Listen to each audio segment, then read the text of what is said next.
Existira outrora uma estrada sobre as colinas de Arkham, através dos vales, que seguia diretamente por onde hoje é a Charneca Crestada. Mas as pessoas pararam de utilizá-la e uma nova estrada foi feita com ampla curva em direção ao sul. Traços da antiga estrada ainda podiam ser encontrados entre os arbustos do ambiente selvagem que se reconstituía. E alguns deles, sem dúvida, permaneceriam mesmo quando metade dos vales fosse inundada para o novo reservatório. Quando eu adentrei as colinas e vales para prospectar para o novo reservatório, me disseram que o lugar era maligno. Eles me disseram isto em Arkham, e por ela ser uma cidade muito antiga, cheia de lendas de bruxas, eu pensei que o mal deveria ser algo que as avós sussurravam às crianças através dos séculos. O nome Charneca Crestada me parecia bastante estranho e teatral, e eu fiquei curioso para saber como veio a fazer parte do folclore de um povo puritano. Então, eu vi pessoalmente o escuro emaranhado e parei de pensar em qualquer coisa além de seu próprio antigo mistério. Era manhã quando vi, mas sombras sempre se esgueiravam por lá. Havia silêncio demais nos escuros vales entre eles. E o solo era macio demais, com o musgo úmido e a forração de infinitos anos de apodrecimento. Deveria ser o resultado de um incêndio? Pensei quando vi. Mas por que nada novo jamais crescera nestes 5 acres de desolação cinzenta que se espalhava aberta sob o céu como um grande ponto corroído por ácidos nas florestas e campos?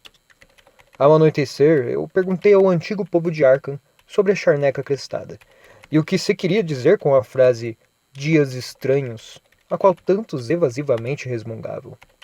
Eu não pude, contudo, obter nenhuma boa resposta, exceto que todo o mistério era muito mais recente do que eu imaginara. Não era uma questão de velhas lendas, afinal, mas algo que aconteceu durante a vida daqueles que falavam. Acontecera nos anos 80. Quem falava nunca era exato, e todos me diziam para não prestar atenção às histórias loucas do velho M. Pierce. Eu o procurei na manhã seguinte, tendo ouvido que ele morava sozinho no antigo e instável chalé que ficava onde as árvores começavam a se tornar numerosas. Apenas com batidas persistentes na porta, eu pude despertar o idoso. E quando ele timidamente abriu a porta, eu pude perceber que ele não estava feliz em me ver. Ele não era tão frágil quanto eu esperava, mas seus olhos pendiam de uma forma curiosa. A sua vestimenta mal cuidada e sua barba branca faziam-no parecer bastante cansado e abatido. Não sabendo a melhor forma como ele poderia ser levado a começar as suas histórias, eu inventei um assunto de negócios. Contei a ele sobre a minha prospecção e fiz perguntas vagas sobre o distrito. Ele era bem mais inteligente do que eu havia sido levado a imaginar, e antes que eu percebesse, ele já havia entendido tanto sobre o assunto quanto qualquer outro homem com quem eu conversara em Arkham. Ele não era como os outros rústicos que eu havia conhecido nas seções onde os reservatórios ficariam.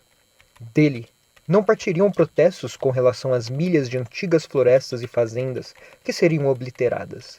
Embora talvez tivesse havido se a casa dele não estivesse fora dos limites do futuro lago.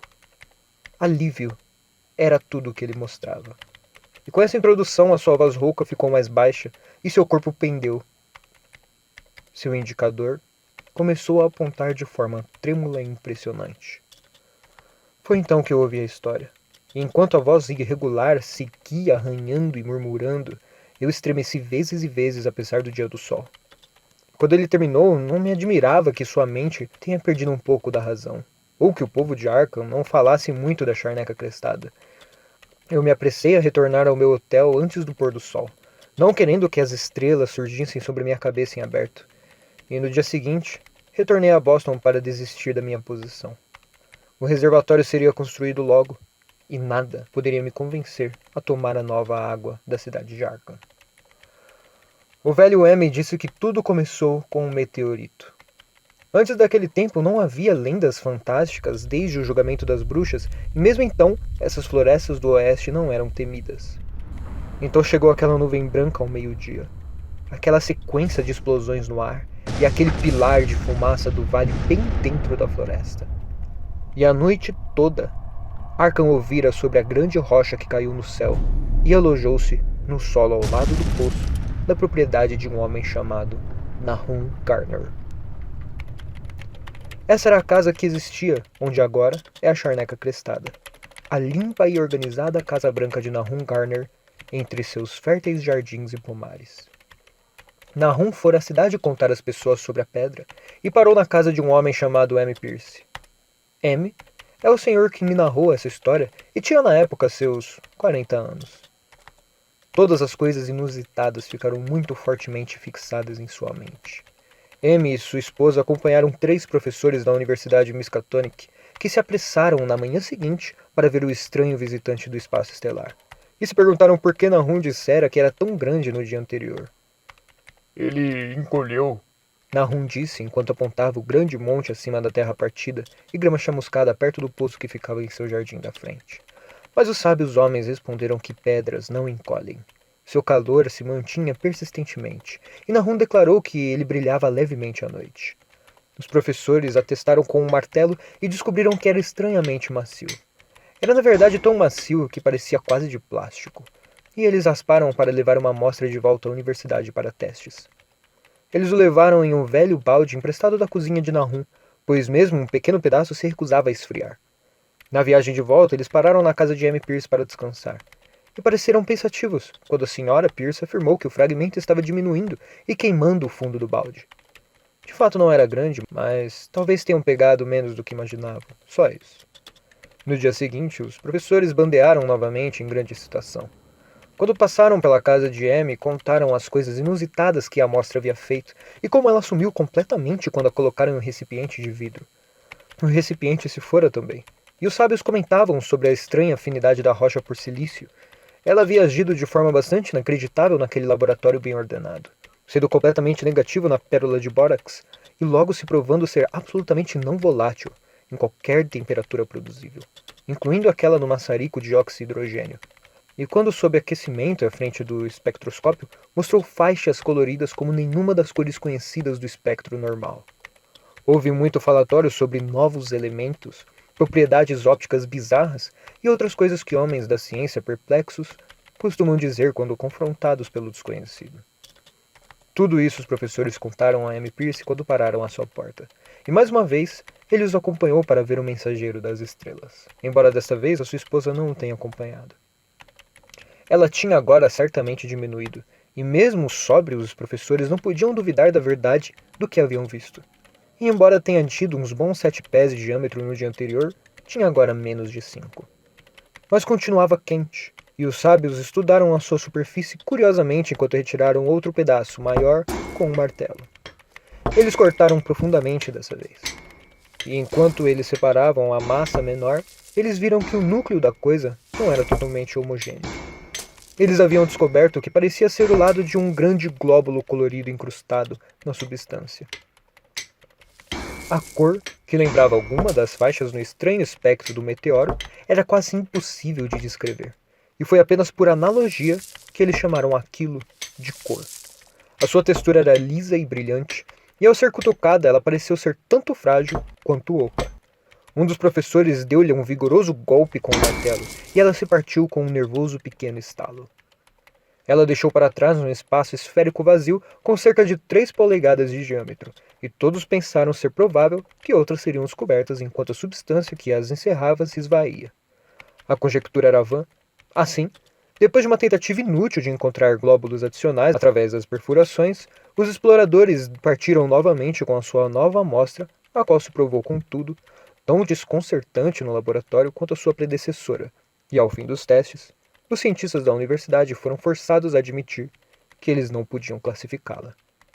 Não era nada desta terra, mas um pedaço do grande espaço exterior, e como tal, dotado de propriedades exteriores e obediente a leis exteriores.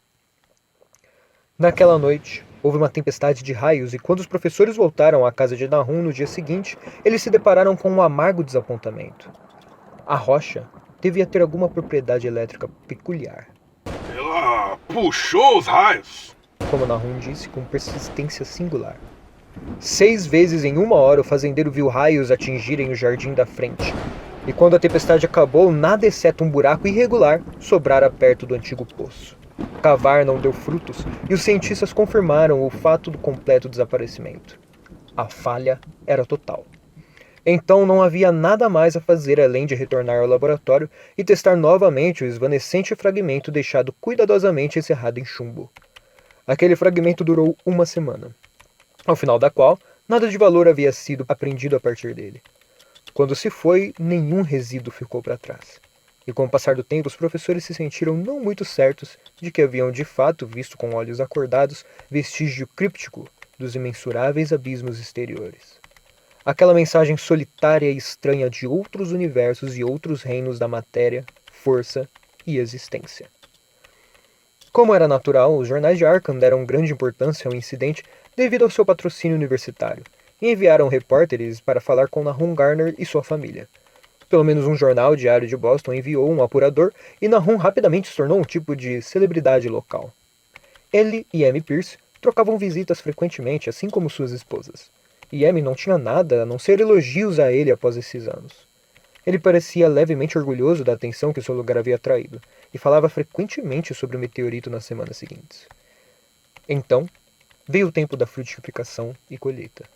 As peras e maçãs amadureceram lentamente e Nahum jurou que seus pomares estavam prosperando como nunca antes. As frutas estavam crescendo a tamanhos fenomenais e brilhos extraordinários. Em tal abundância que barris extras foram ordenados para lidar com a futura colheita. Mas com o amadurecimento veio o doloroso desapontamento, pois de toda aquela esplêndida coleção de enganadoras delícias, nem o mínimo pedaço era consumível. No suave sabor das peras e maçãs, havia penetrado uma insidiosa amargueza e doentilidade, de forma que mesmo as menores mordidas provocavam uma náusea duradoura. Era o mesmo com os melões e tomates, e Nahum tristemente viu que sua safra inteira estava perdida. Rápido em conectar os eventos, ele declarou que o meteorito havia envenenado o solo, e agradeceu aos céus que a maior parte de suas outras plantações estava no lote mais acima, ao lado da estrada. Deus do céu.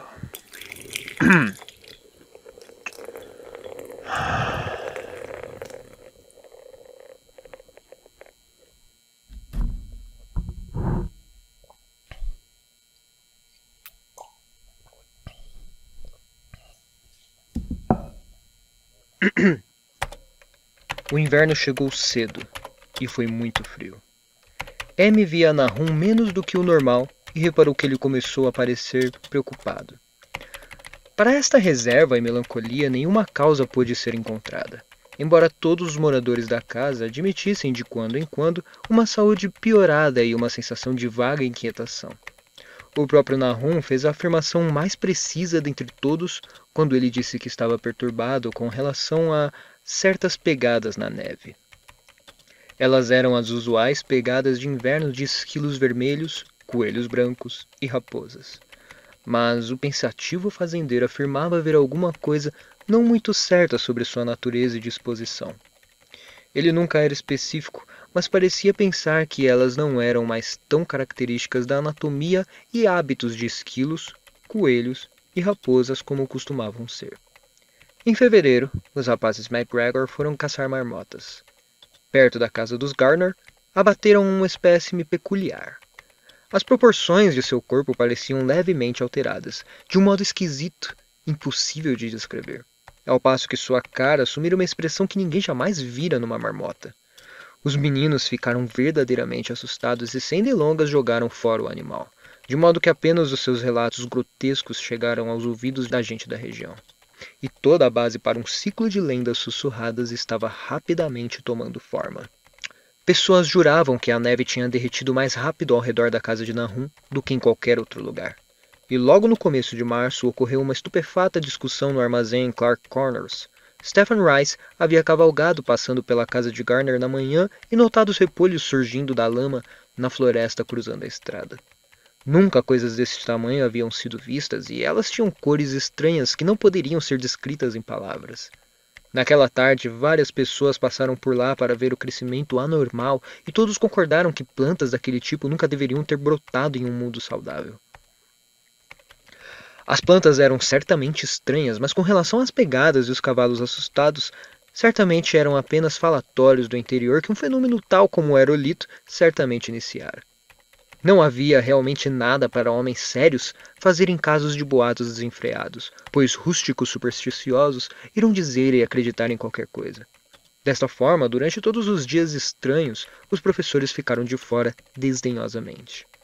Apenas um deles, quando dado 2 frascos de pó para análise em um trabalho da polícia, mais de 1 ano e meio depois, relembrou que a cor esquisita dos repolhos havia sido bem parecida com as faixas de luz anômalas apresentadas pelo fragmento de meteoro.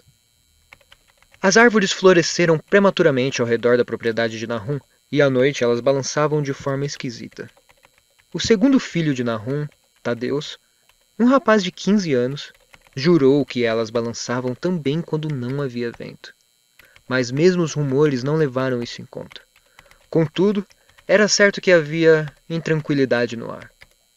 A família Garner inteira desenvolveu o hábito de olhar furtivamente, embora não por nenhum som os quais eles pudessem conscientemente nomear. O ouvir era de fato um produto de momentos, quando a consciência parecia devagar. Abril trouxe uma espécie de loucura ao povo do interior.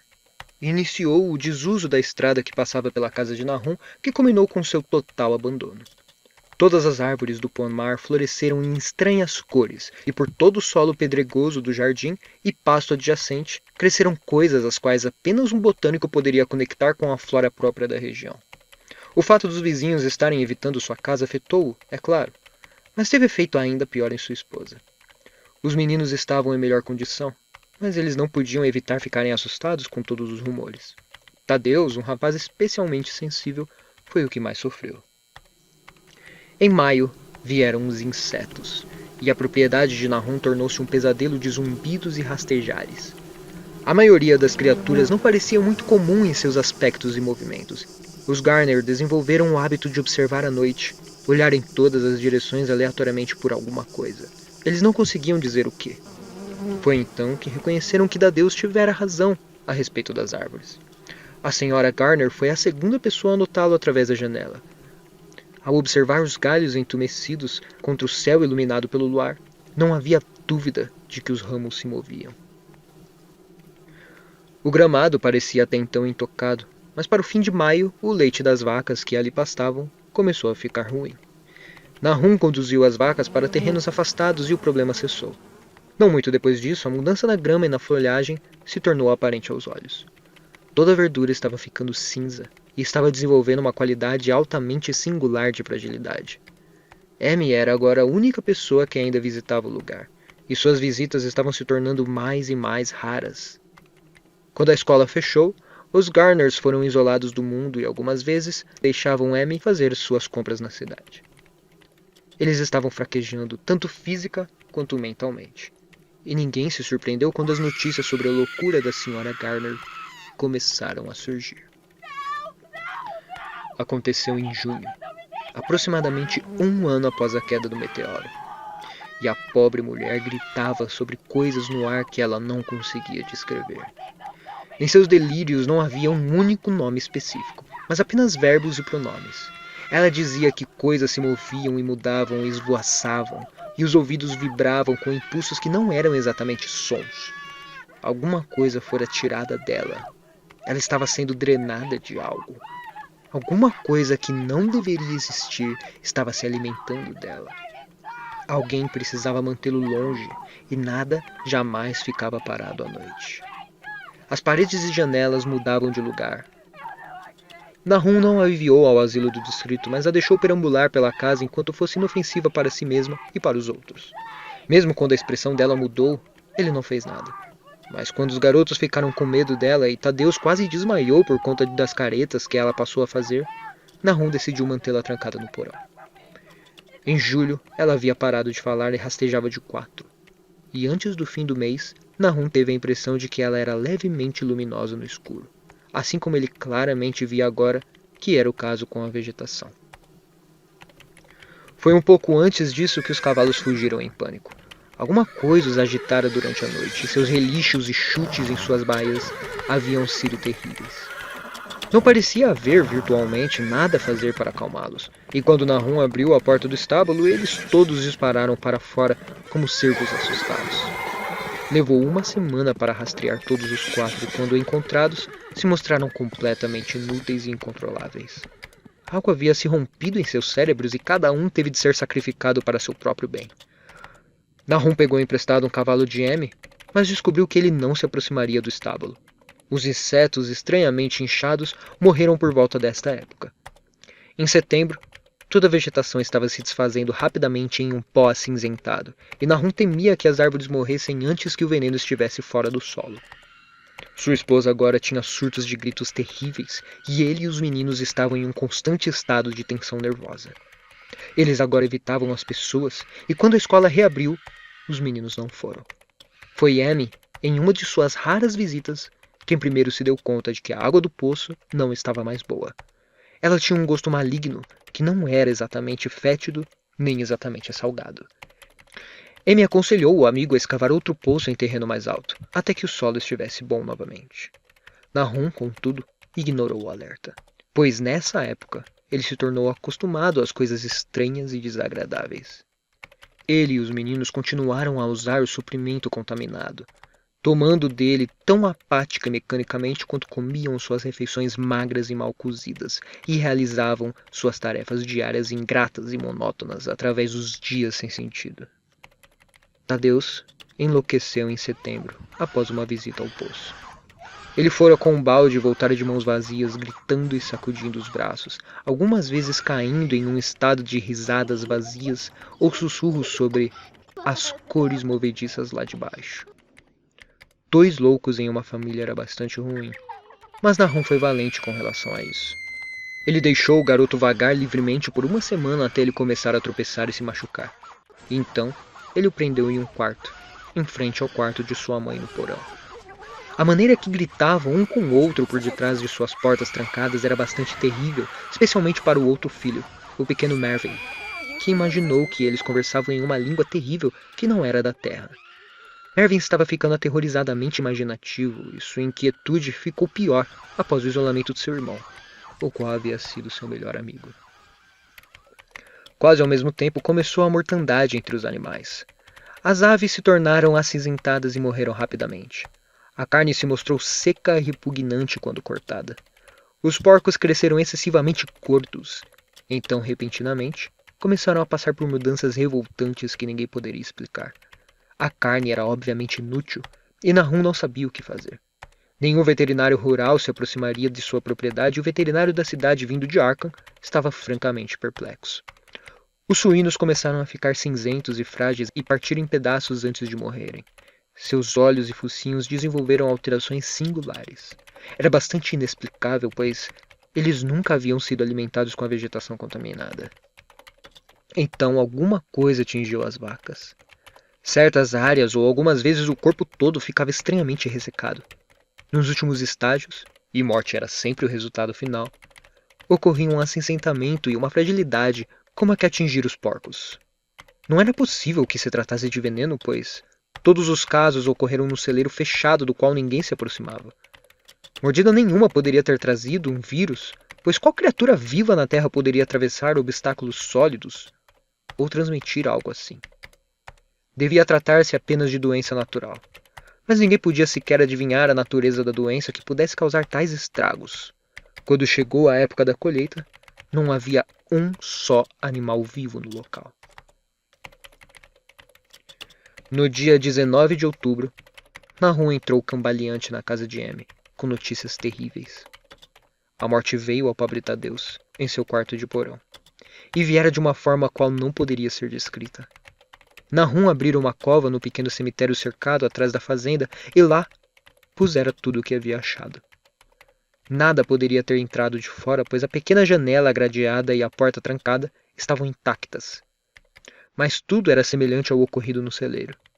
Amy e sua esposa consolaram o arrasado homem o melhor que puderam, mas estremeceram ao fazê-lo. Absoluto terror parecia pairar ao redor dos Gardner e de tudo que eles tocavam. A mera presença de um deles na casa era um sopro de regiões inominadas e inomináveis. 3 dias depois, Nahum irrompeu na cozinha de Amy no início da manhã, e na ausência de seu anfitrião, gaguejou novamente uma história desesperada, enquanto a senhora Pierce ouvia um terror estático. Fora o pequeno Mervyn dessa vez. Ele se fora.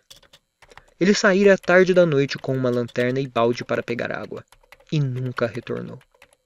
A senhora Pierce estava pálida, e Amy, quando voltou para casa e ouviu a história, não conseguia dar nenhuma opinião. Mervyn se fora, e não ajudaria em nada a contar às pessoas ao redor que agora evitavam os Garners. Tampouco avisar alguém em Arkham que sempre riam de tudo. Nahum partiria logo, e ele queria que Amy cuidasse do que restou de sua família caso ele morresse antes. Deve ser tudo um julgamento de algum tipo, embora ele não pudesse imaginar por quê, uma vez que ele sempre caminhara honradamente nos passos do Senhor. Por mais de 2 semanas, Amy não soube nada de Nahum, e então, preocupado com o que poderia ter acontecido, ele superou seus medos e fez uma visita à propriedade Gardner. Não havia fumaça saindo da grande chaminé, e por um momento o visitante esperou o pior. O aspecto da fazenda inteira era chocante. Grama e folhas murchas e acinzentadas no chão, trepadeiras caindo sob escombros quebradiços de paredes arcaicas, e grandes árvores esticando as garras para o cinzento céu de novembro, com uma malevolência a qual Amy podia apenas sentir que provinha de alguma mudança sutil nas inclinações dos galhos. Mas Nahum estava vivo, apesar de tudo. Ele estava fraco e deitado em um sofá na cozinha de teto baixo, mas perfeitamente consciente e capaz de dar ordens simples a seu outro filho Zenas. A sala estava mortalmente fria, e como Amy tremia visivelmente, o anfitrião gritou rispidamente a Zenas por mais madeira. Logo, Nahum perguntou a ele se a madeira extra o fizera um pouco mais confortável. Então Amy entendeu o que acontecera. A corda mais rígida havia se rompido finalmente, e a desafortunada mente do fazendeiro estava protegida contra mais tristezas. Perguntando com bastante tato, Amy não pôde conseguir nenhuma informação clara sobre o ausente Zenas. No poço. Ele vive no poço. Era tudo o que o anuviado pai dizia. Um pensamento súbito a respeito da esposa louca atravessou a mente de Amy, e ele perguntou a respeito. Neb? Ora, aqui está, foi a resposta de Nahum. Deixando o inofensivo tagarela no sofá, ele pegou as chaves de seu prego ao lado da porta e desceu as escadas rangentes até o porão. Era bastante opressivo e nauseante lá, e nenhum som poderia ser ouvido em qualquer direção. Das 4 portas à vista, apenas uma estava trancada, e nela, ele tentou várias chaves do anel que ele havia pegado. A terceira chave se provou a correta, e após alguma hesitação, Amy escancarou a porta branca. Estava muito escuro dentro, pois a janela era pequena e meio tampada com pedaços brutos de madeira. Amy não podia ver absolutamente nada no piso de tábuas largas. O fedor estava insuportável, e antes de seguir adiante ele teve que recuar para outro quarto e retornar com os pulmões cheios de ar respirável. Quando tornou a entrar, viu alguma coisa escura no canto, e ao vê-la mais claramente soltou um grito. Enquanto gritava, ele achou que uma nuvem momentânea eclipsara a janela. E um segundo mais tarde ele se sentiu tocado de leve, como se por alguma odiosa corrente de vapor. Estranhas cores dançaram ante seus olhos, e se o horror do momento não tivesse paralisado, ele teria pensado no glóbulo dentro do meteoro que o martelo havia partido, e na mórbida vegetação que brotou na primavera. Como ele estava, pensava apenas na blasfema monstruosidade que o confrontava, e que muito claramente partilhara o destino inominável do jovem Tadeus e dos animais. Mas o fato terrível era que aquilo se movia vagarosa e perceptivelmente, enquanto continuava a se desfazer. Amy não me forneceria mais detalhes dessa cena. Há coisas que não podem ser mencionadas. E o que é feito em um senso de humanidade é algumas vezes cruelmente julgado pela lei. Compreendi que nenhum objeto móvel fora deixado naquele quarto de porão, e que deixar lá alguma coisa capaz de movimento teria sido um ato tão monstruoso que um ser responsável que o cometesse mereceria ser condenado ao tormento eterno. Amy andou conscientemente e trancou o amaldiçoado segredo atrás dele. Havia Nahum com quem lidar agora, e ele deveria ser alimentado e removido para um lugar onde pudesse ser cuidado. Amy ouviu um grito acima dele, e recordou nervosamente da pegajosa emanação que havia se esfregado de leve nele naquele horrível quarto. Imobilizado por algum medo vago, ele ouviu os sons ainda mais distantes. Escutou um inconfundível ruído de algo pesado sendo arrastado e um barulho detestavelmente viscoso, como de alguma sucção diabólica e imunda.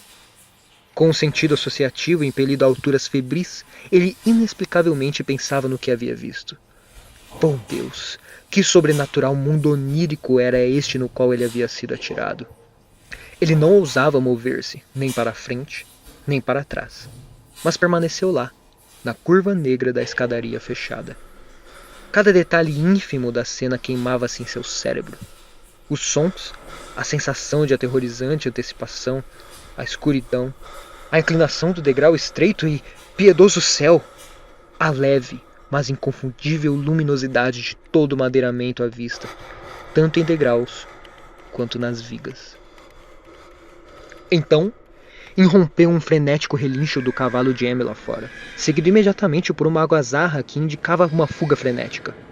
No momento seguinte, cavalo e charrete haviam ido para além da audição, deixando o assustado homem nas escadas escuras, a imaginar o que os havia feito disparar. Mas isso não fora tudo. Houvera outro som lá fora, uma espécie de chapinhar líquido. Água. Deve ter sido o poço. Ele havia deixado o cavalo solto perto dele e a roda da charrete deve ter raspado a borda e derrubado uma pedra. Só isso. Mas ainda assim, a pálida fosforescência brilhava naquele detestavelmente antigo madeiramento. Lentamente se encorajando, ele terminou seu percurso pela escada e caminhou corajosamente em direção à cozinha. Mas ele não completou a caminhada, pois o que ele buscava não estava mais lá. Havia vindo ao seu encontro, e ainda estava vivo de uma certa forma. Se havia rastejado ou se havia sido arrastado por forças externas, Amy não podia dizer. Mas a morte estava naquilo. Tudo havia acontecido na última meia hora. A cor cinzenta e desintegração já estavam avançados. Havia uma terrível fragilidade e fragmentos secos estavam se desprendendo. Amy teve coragem de tocar, mas olhou horrorizado para a paródia distorcida do que havia sido uma face. Nahum? Ele murmurou. E os lábios partidos mal foram capazes de crepitar uma resposta final. A cor, ela queima, fria e molhada, mas queima. Ela vivia no poço, eu vi. Um tipo de fumaça. O poço brilhava de noite. Tadeu e Mervyn e Zenas chupando a vida de tudo. Deve ter vindo naquela pedra. Eu vi a primeira vez ela essa semana. Deve ter fortalecido com Zenas. Menino grande, cheio de vida. Ela pega a sua cabeça, então pega você, te queima. Estava certo sobre aquilo, sobre água ruim. Te puxa. Você sabe que tá vindo, mas não adianta. Eu vi ela, mas de verde. Que Zenas não foi pego, Zenas. Minha cabeça não tá boa. Onde tá a nave? Não sei quanto tempo faz que eu dei comida pra ela. Vai pegar ela, se a gente não cuidar, é só uma cor. O resto dela fica com aquela cor, às vezes ela queima, ela veio de um lugar onde as coisas não são como aqui. Um daqueles professores disse isso. Ele tava certo. Cuidado, Ami. Vai acontecer alguma coisa, ela suga a vida. Mas isso foi tudo. Aquilo que falou não podia falar mais, porque tinha colapsado completamente. Amy colocou uma toalha de mesa de xadrez vermelho sobre o que restou do seu anfitrião e saiu pela porta dos fundos para os campos. Ele não podia passar pelo poço do qual seus cavalos haviam fugido. Ele o havia olhado através da janela e visto que não havia nenhuma pedra faltando na borda. Então, a oscilante charrete não havia deslocado nada afinal. O chapinhar havia sido alguma outra coisa. Alguma coisa que foi para dentro do poço após ter terminado com o pobre Nahum. Quando Amy chegou em sua casa, os cavalos de charrete haviam chegado antes dele e causado ataques de ansiedade em sua esposa. Tranquilizando-a sem explicações, ele partiu imediatamente para Arkham e notificou às autoridades que a família Garner não existia mais. Ele não deu nenhum detalhe, mas meramente contou das mortes de Nahum e Nabi, sendo a morte de Thaddeus já sabida, e mencionou que a causa parecia ser o mesmo estranho padecimento que havia matado os animais.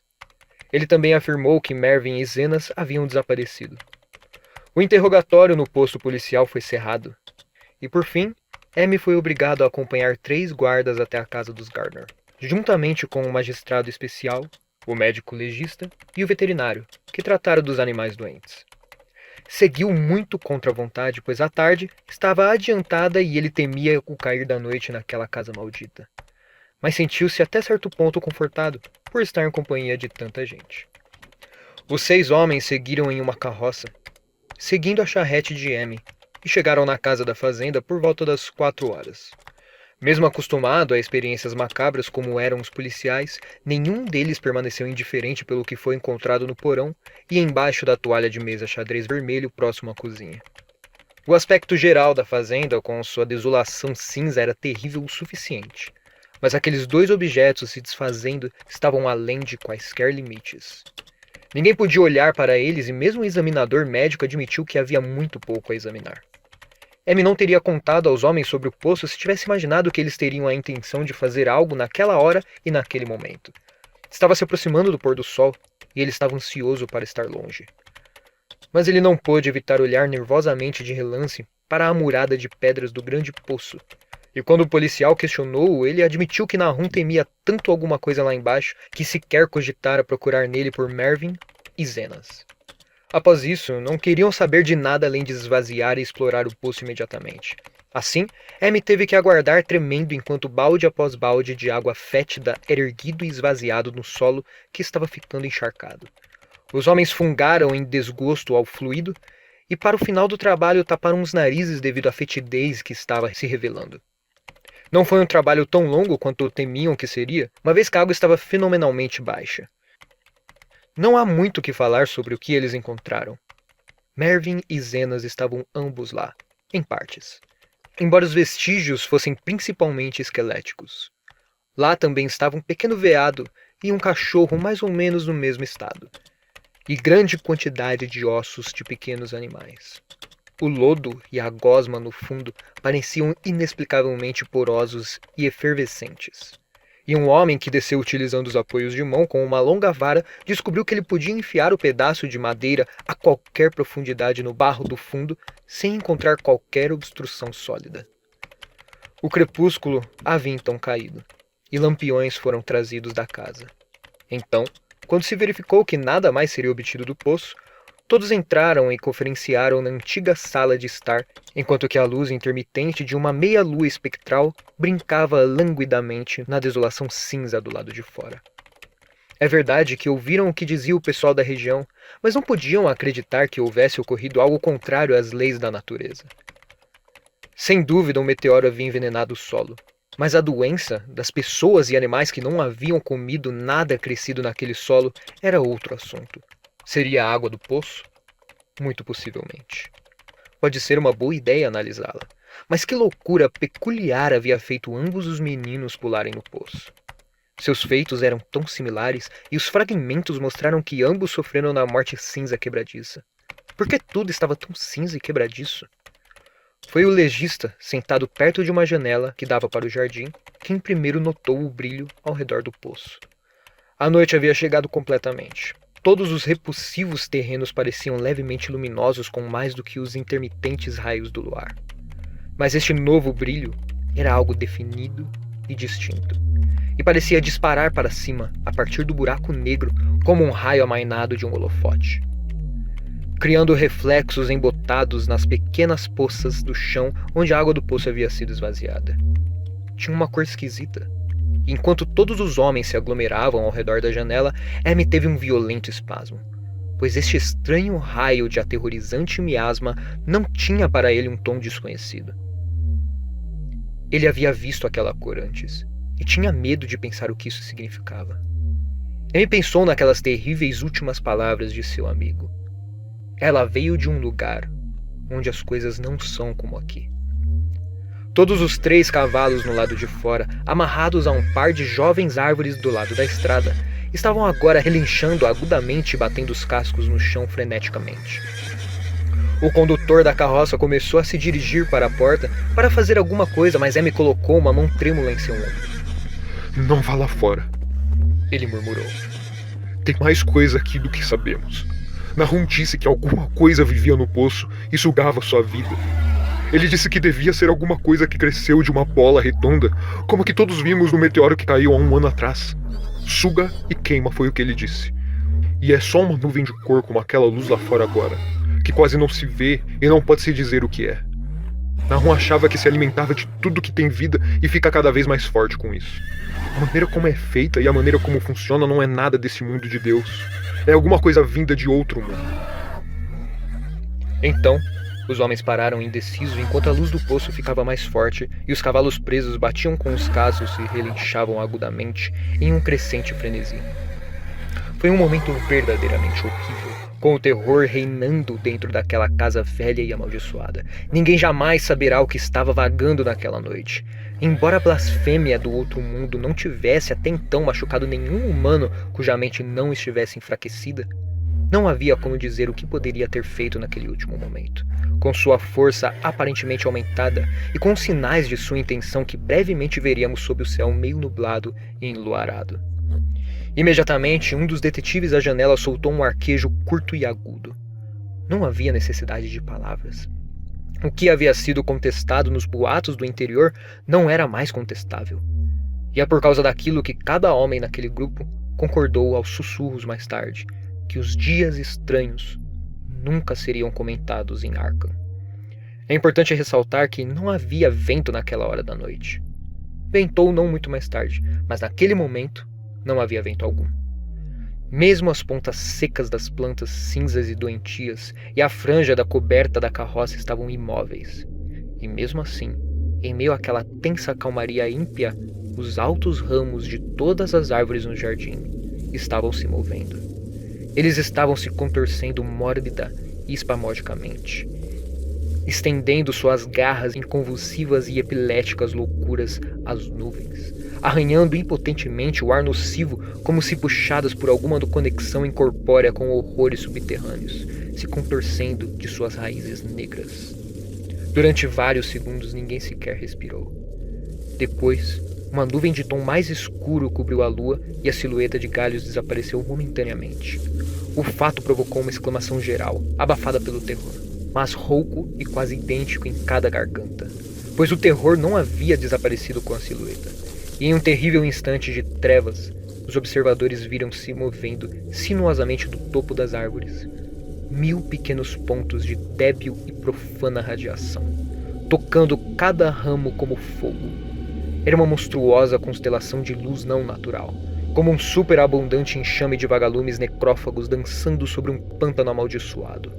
E sua cor era a mesma intrusão inominada a qual Amy veio a reconhecer e temer. Enquanto tudo isso, o facho de fosforescência que saía do poço estava ficando mais e mais brilhante, trazendo às mentes dos homens sensação de ruína e anormalidade, a qual de longe sobrepujou qualquer imagem que suas mentes conscientes pudessem formar. Não estava mais brilhando fora do poço, estava se derramando para fora. E enquanto a disforme torrente de cor irreconhecível deixava o poço, ela parecia flutuar diretamente para o céu. O veterinário tremeu e caminhou até a porta da frente para baixar a pesada tranca extra através dela. Amy não tremia menos, e teve que puxar e apontar por falta de voz quando desejou chamar a atenção para a crescente luminosidade das árvores. As batidas dos cascos e relinchar agudo se tornaram completamente aterrorizantes, mas nenhuma alma daquele grupo na velha casa teria se aventurado para fora por nenhuma recompensa terrena. Com o passar do tempo, a luminosidade das árvores aumentava enquanto seus galhos inquietos pareciam se esticar mais e mais verticalmente. Então, houve uma comoção e cavalgar selvagens na estrada. E enquanto Amy reduzia a luz da lâmpada para ver melhor, eles perceberam que a parelha de cavalos em frenesi havia quebrado a pequena árvore onde foram amarrados. O choque serviu para soltar várias línguas, e murmúrios embaraçados foram trocados. A coisa atinge tudo que é orgânico, Resmungou o examinador médico. Ninguém respondeu, mas o homem que havia estado no poço deu a entender que despertara algo intangível com a vara. Não havia nenhum fundo. Apenas lodo e bolhas, e a sensação de alguma coisa espreitando lá embaixo. Amy murmurava suas reflexões disformes. Veio daquela pedra. Se alimentou deles, mente e corpo. Veio de outro mundo onde as coisas não são como aqui agora. Está indo para casa. Na ausência da luz da lanterna, ficou claro que uma débil fosforescência havia começado a se infiltrar por todo o cômodo. Brilhava no chão das tábuas largas e no fragmento de tapete e trapos. Ela percorreu de cima a baixo as colunas expostas nos cantos, corruscou entre a prateleira e infectou as portas e mobília. E finalmente, tornou-se bastante claro que todas as coisas vivas, saudáveis, deveriam deixar aquela casa. Amy mostrou a eles a porta dos fundos e o caminho através dos campos subindo até o pasto. Eles tropeçaram como em um sonho e não ousaram olhar para trás até estarem bem longe no terreno mais alto. Quando eles olharam para trás em direção ao vale e a distante propriedade Garner no fundo, eles tiveram uma terrível visão. A fazenda estava brilhando com a horrível e desconhecida combinação de cor. Árvores, construções e mesmo coisas como grama e a relva que não haviam ainda transmudado completamente para a letal e cinzenta fragilidade. Os galhos todos estavam esticando em direção ao céu, encabeçados com radiantes filamentos do mesmo fogo monstruoso, e sobre todo o resto reinava aquela desordem de luminosa amorfidade, aquele arco-íris alienígena e adimensional de crípticos venenos vindos do poço, fervilhando, sentindo, envolvendo, estendendo, cintilando, esticando e malignamente borbulhando em seu cósmico e irreconhecível cromatismo. Então, sem aviso, a horrível coisa arremessou-se verticalmente para cima em direção ao céu como um meteoro, não deixando qualquer rastro atrás de si e desaparecendo por um buraco redondo e curiosamente irregular nas nuvens, antes de qualquer um dos homens pudesse soltar uma exclamação. Nenhum observador jamais poderia esquecer aquela visão, e Amy fitou sem expressão as estrelas reluzindo mais do que o normal, onde a desconhecida cor se mesclou à Via Láctea. Mas seu olhar foi no próximo momento rapidamente chamado à terra pelo crepitar do vale. Foi apenas isso. Apenas um crepitar e rasgar de madeira. E não uma explosão como muitos outros do grupo juraram.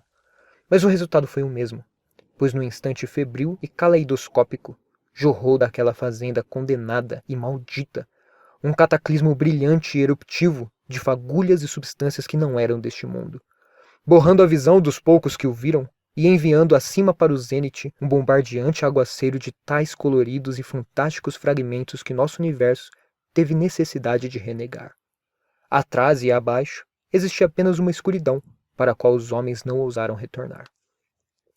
Estupefatos demais mesmo para sugerir teorias, os 7 homens trêmulos marcharam de volta em direção a Arkham, pela estrada norte. Amy estava pior que seus companheiros e implorou a eles para deixá-lo dentro de sua própria cozinha, ao invés de continuar seguindo direto para a cidade. Ele não deseja cruzar sozinho as florestas açoitadas pelo vento até sua casa na estrada principal, pois ele tinha tido um choque adicional do qual os outros foram poupados, e ficar oprimido para sempre com um medo latente que ele não ousou sequer mencionar por muitos anos. Enquanto o resto dos observadores naquela tempestuosa colina haviam apaticamente movido seus rostos em direção à estrada, Amy olhara para trás, por um instante, para o vale obscurecido pela desolação que antes abrigou o seu desafortunado amigo. E daquele ponto arrasado e distante, ele viu alguma coisa débil se levantar, apenas para cair novamente sobre o local de onde o grande horror informe havia se atirado ao céu. Era apenas uma cor, mas não era nenhuma coisa de nossa terra ou céu. E porque Amy reconheceu aquela cor, e sabia que aquele último débil resíduo continuou lá embaixo no poço, ele nunca foi totalmente são desde então.